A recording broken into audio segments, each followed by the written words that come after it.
Welcome to Bazaar. Today we're gonna have fun with foam. Let's get started.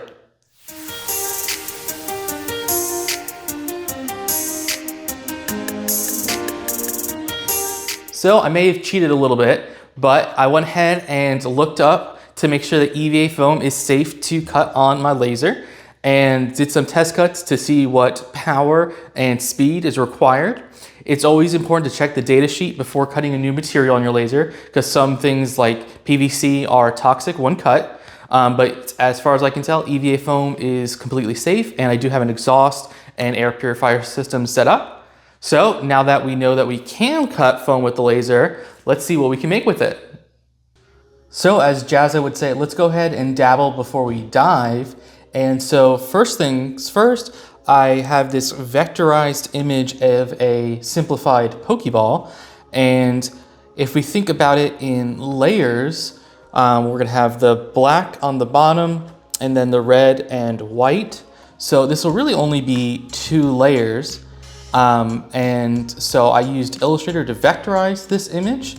And now we're going to go ahead and bring this over to Lightburn and configure the layers.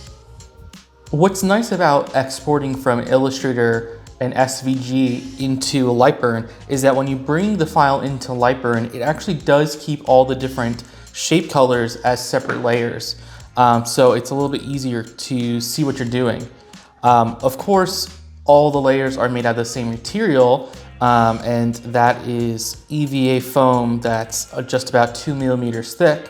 So I'm just going to go ahead and assign that to all the layers that we are going to be using. So you see that layer is going to be assigned to EVA foam along with this layer and this pink layer.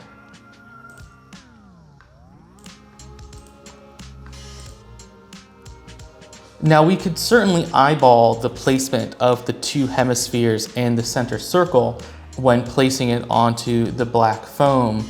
But something I would like to try is if we can actually etch the foam very lightly and let that be our registration points for aligning the new layers of foam. So first thing I'm going to do is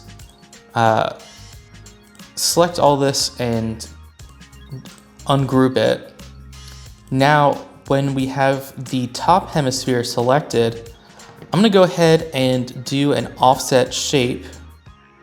And it doesn't even need to be that far, just 2 millimeters or so inward. And that way, when we see this line, we know we need to cover it with the new piece of foam. So we don't want to cut through it. We just want to etch the foam a little bit, a little score mark, and that way we'll know everything's lined up.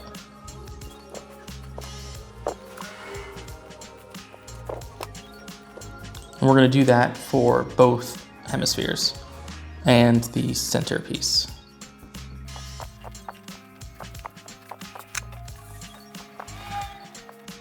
So now we can scale this to be as big as we want. And since we're just doing a little test, I'm gonna go ahead and shrink this down to just about 100 millimeters. Actually, let's do 150, make it a little bigger. Okay. So we want all the scoring and the perimeter that's gonna be on the black background together.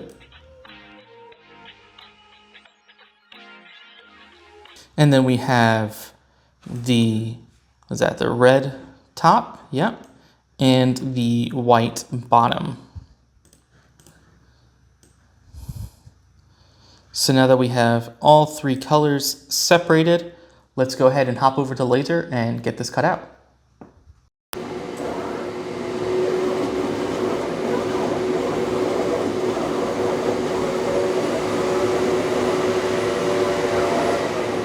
All right, let's see how that came out.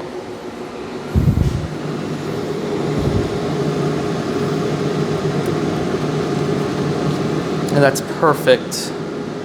so we could see where we need to put the pieces, but they didn't cut through exactly what we wanted. All right, time to do the red and white. All right, now that we get all of our pieces cut on the laser, I'm gonna use my X-Acto knife to clean up any loose ends. And then all I'm gonna use is some super glue and super glue accelerant to attach them together. If we look here, we can see the laser did go all the way through at all the parts. It seems like, in my experience so far, the EVA foam is very sensitive, but luckily it's so thin and easy to cut that we can use an X-Acto knife to clean up any pieces that didn't fully cut through.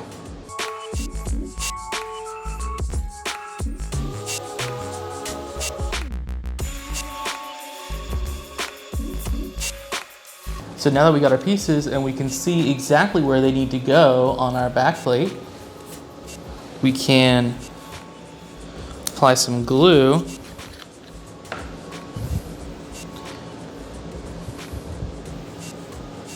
and I made sure pokeball, yellow on, white on the bottom, and red on top. Although in this case it doesn't really matter. And I'm gonna use some accelerant to set this right away.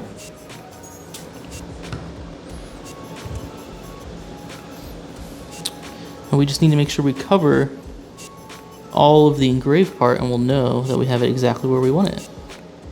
Okay, top is done.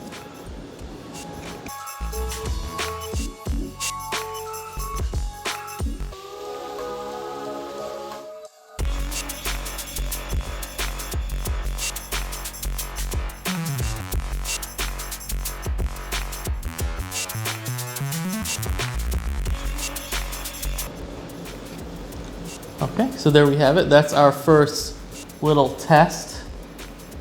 A little wobbly here and there, but we learned a lot, and I think we're ready to move on to something just a little bit more complicated. Now that we've done some testing and worked on a couple different little projects, I think it's time to really dive in. And so for our last project, I'm gonna go ahead and hop over to Paper Mario in honor of his recent release of Paper Mario and the Thousand-Year Door. This one's gonna be quite a bit more complicated and complex. So I went ahead and broke up all the different colors that we're gonna need in Lightburn.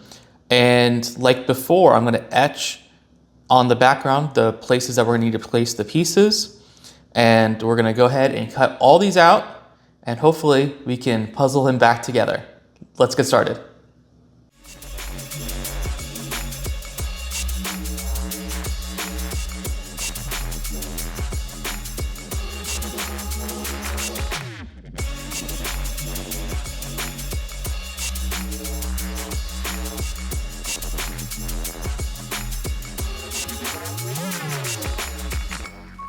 All right, so we got all of our pieces here.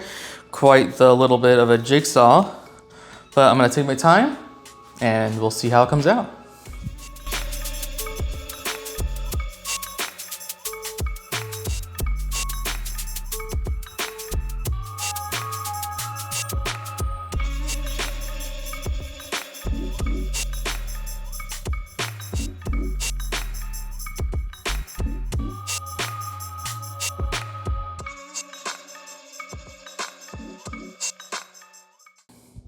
I introduced to you not Paper Mario, but Foam Mario. Woohoo!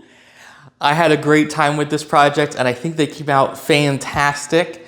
It's always fun to learn a new material. And like I said, you could use these things for a lot of different things, like making magnets or customizing something you have. Or what I think would be really cool is making really nice birthday or gift cards to add some depth to them and some customization. I think this cuts really great on a laser. Some things I did learn all along the process is that seemingly different colors affect how well they cut. And actually when cutting out Mario for a couple different colors, I had to adjust the speed and power of my laser. I also learned the lower limit of the size that I can cut accurately on my laser with this material. And I learned that you got to be really careful with the glue. If you're using super glue, you can try other glues and see how it works for you. But with super glue, it does dry visible on the EVA foam, so you do have to be a little bit careful. And I also learned you really don't want to pull to tear any loose bits off, because the EVA foam stretches very easily and it doesn't really return to its original shape. It deforms when it stretches. It's also very easy to mar. So it's worth just, recutting something if it's really not cutting all the way through, or using an X-Acto knife. You can also even sand EVA foam with something this small. I wasn't too worried about it.